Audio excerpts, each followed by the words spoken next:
Alright, so part 2, I'm going to talk about the connecting 3 concepts from chapter 5 to my article. So I'm going to talk about the communication parts, so upward, downward, and lateral.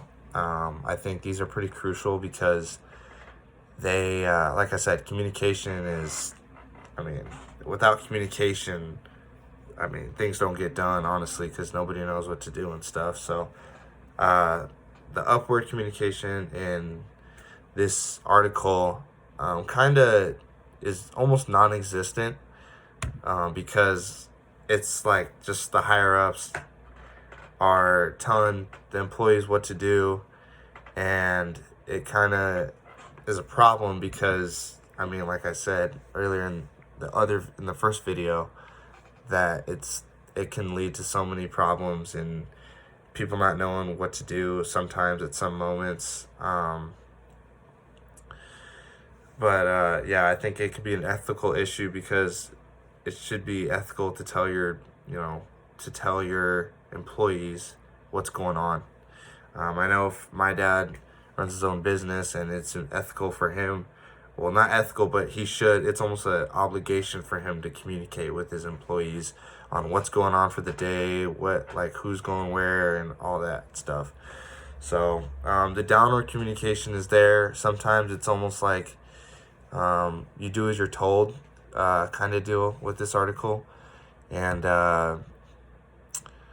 then for the lateral communication, the employees talk to employees, and sometimes they think that, it's not always the best case to sometimes ship a patient out too early.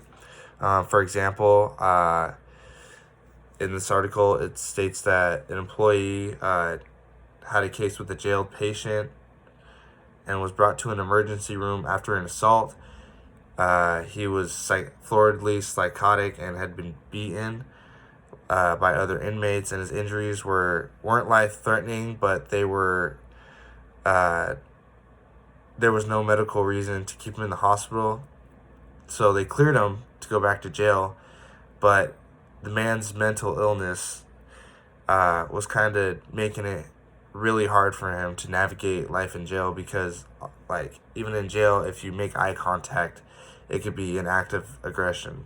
So I think just things like that, those are just tough situations that,